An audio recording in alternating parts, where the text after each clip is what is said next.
अगर इन्होंने गृह मंत्री जी की मणिपुर की चर्चा पर सहमति दिखाई होती तो अकेले मणिपुर विषय पर विस्तार से चर्चा हो सकती थी, हर पहलू पर चर्चा हो सकती थी और उनको भी बहुत कुछ कहने का मौका मिल सकता था, लेकिन उनको चर्चा में रस नहीं था। और कल अमित भाई ने विस्तार से इस विषय की चीजें जब रखी तो देश को भी आश्चर्य हुआ है कि ये लोग इतना झूठ फैला सकते हैं, ऐसे ऐसे पाप करके गए हैं लोग। और उन्होंने आज जब अविश्वास का प्रस्ताव लाए और अविश्वास में सारे विषय पर वो बोले तो ट्रेजरी बेंच का भी दायित्व बनता है कि देश के विश्वास को प्रकट करें, देश के विश्वास को नई ताकत दें, देश के प्रति अविश्वास करने वालों के लिए करारा जवाब दें, ये हमारा भी दायित्व बनता है।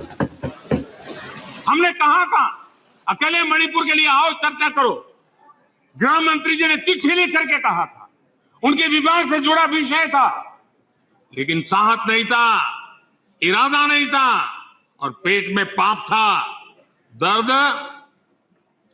पेट में हो रहा था और फोड़ रहे थे सर, इसका ये परिणाम था।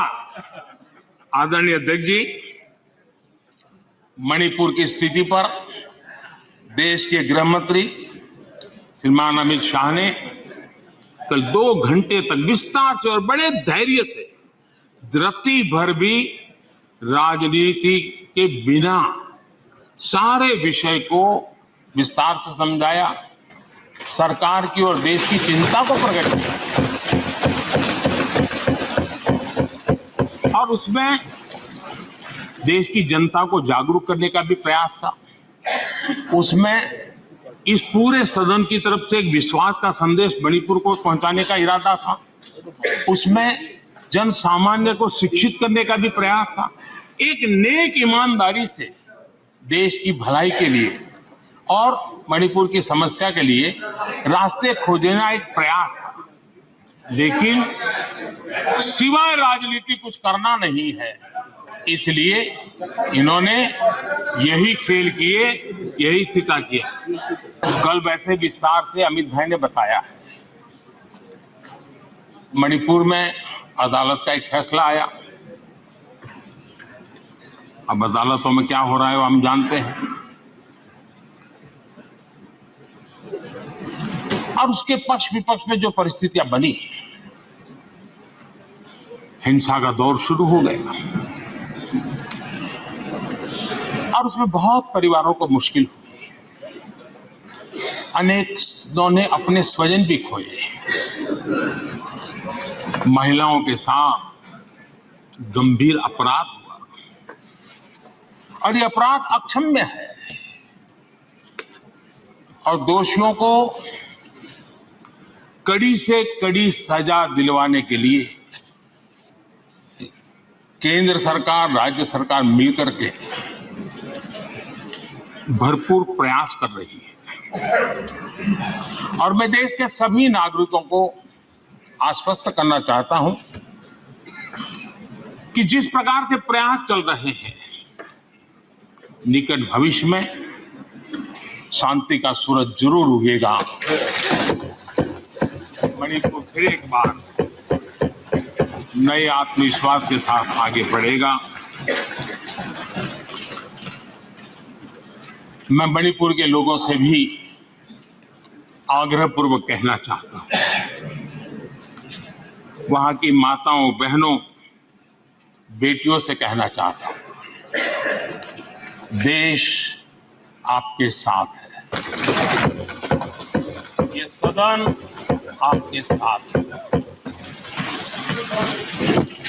हम सब मिलकर के, कोई यहां हो या ना हो, हम सब मिलकर के इस चुनौती का समाधान निकालेंगे, वहां फिर से शांति की स्थापना होगी। मेरे प्यारे परिवारजनों, पिछले कुछ सप्ताह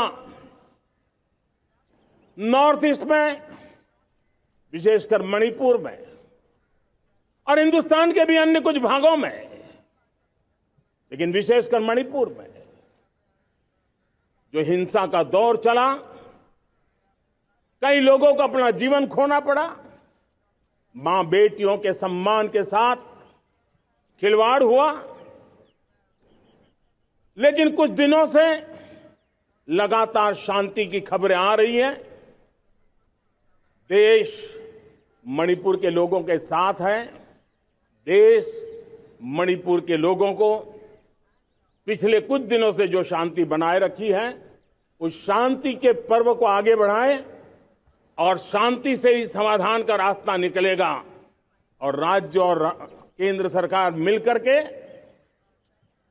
उन समस्याओं के समाधान के लिए भरपूर प्रयास कर रही है, करती रहेगी। मणिपुर की स्थिति सामान्य करने के लिए सरकार निरंतर प्रयासरत है। वहां जो कुछ भी घटनाएं घटी, 11,000 से ज्यादा एफआईआर की गई है। मणिपुर छोटा सा राज्य है, 11,000 एफआईआर की गई है। 500 से ज्यादा लोग अरेस्ट हुए हैं।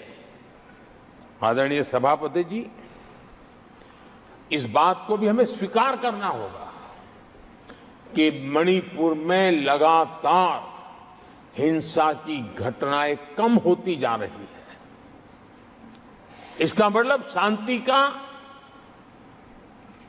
आशा रखना, शांति पे भरोसा करना संभव हो रहा है।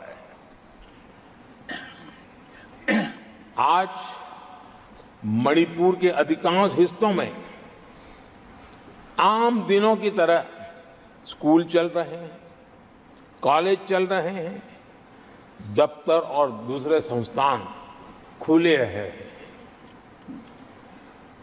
आदरणीय सभापति जी, मणिपुर में भी जैसे देश के अन्य भागों में परीक्षाएं हुई, वहां भी परीक्षाएं हुई हैं और बच्चों का अपनी विकास यात्रा जारी रखी है। आदरणीय सभापति, केंद्र और राज्य सरकार सभी से बातचीत करके शांति के लिए, सौहार्द रास्ता खोलने के लिए लगातार प्रयास कर रही है। छोटे छोटे इकाइयों को जोड़ करके इन ताने बाने को गूंथना एक बहुत बड़ा काम है और शांतिपूर्ण तरीके से हो रहा है। बीते समय में पहले की सरकारों में ऐसा नहीं हुआ है। गृह मंत्री स्वयं कई दिनों तक वहां रहे हैं, गृह राज्य मंत्री हफ्तों तक वहां रहे और बार बार वहां जाकर के संबंधित लोगों को जोड़ने का प्रयास करते रहे हैं। आदरणीय सभापति जी, पॉलिटिकल लीडरशिप तो है ही, लेकिन सरकार के सभी वरिष्ठ अधिकारी जिसका जिसका इन काम से संबंध है, वे लगातार वहां फिजिकल जाते हैं, लगातार वहां संपर्क में रहते हैं और समस्या के समाधान के लिए हर प्रकार से प्रयासों को बल दिया जा रहा है। आदरणीय सभापति जी, इस समय मणिपुर में बाढ़ का भी संकट चल रहा है और केंद्र सरकार राज्य सरकार के साथ मिलकर के पूरा सहयोग कर रही है। आज ही एनडीआरएफ की 2 टीमें वहां पहुंची है, यानी कि प्राकृतिक मुसीबत में भी केंद्र और राज्य मिलकर के मणिपुर की चिंता कर रहे हैं। आदरणीय सभापति जी, हम सभी को राजनीति से ऊपर उठ करके वहां की स्थिति को सामान्य बनाने में सहयोग करना चाहिए। ये हम सबका कर्तव्य है। आदरणीय सभापति जी, जो भी तत्व मणिपुर की आग में घी डालने की कोशिश कर रहे हैं, मैं उनसे आगाह करता हूं कि ये हरकतें बंद करें। एक समय आएगा मणिपुर ही उनको रिजेक्ट करने वाला है, ऐसे लोगों को। आदरणीय सभापति जी, जो लोग मणिपुर के इतिहास को जानते हैं, मणिपुर की घटनाक्रम को जानते हैं, उनको पता है कि वहां का सामाजिक संघर्ष का एक लंबा इतिहास रहा है। उस संघर्ष की मानसिकता की जड़ें बहुत गहरी हैं, इसको कोई नकार नहीं सकता है। और कांग्रेस के लोग ये न भूले कि मणिपुर में इन्हीं कारणों से 10 बार राष्ट्रपति शासन लगाना पड़ा है। इतने छोटे से राज्य में 10 बार प्रेसिडेंशियल रूल लगाना पड़ा है, राष्ट्रपति शासन लगाना पड़ा है। कुछ तो मुसीबतें होगी और ये हमारे कार्यकाल में नहीं हुआ है। लेकिन फिर भी राजनीतिक फायदा उठाने के लिए वहां पर जिस प्रकार की हरकतें हो रही है, और राष्ट्रपति जी, आदरणीय सभापति जी, मैं इस सदन में देशवासियों को मैं बताना चाहता हूं, 1993 में मणिपुर में ऐसे ही घटनाओं का क्रम चला था और इतना तीव्र चला था, इतना व्यापक चला था, वो 5 साल लगातार चला था। तो ये सारा इतिहास समझ करके हमें बहुत समझदारी के पूर्वक स्थितियों को ठीक करने के लिए प्रयास करना है। जो भी इसमें सहयोग देना चाहते हैं, हर एक का सहयोग भी हम लेना चाहते हैं, लेकिन हम सामान्य स्थिति को बरकरार रखने में, शांति लाने में भरपूर प्रयास कर रहे हैं।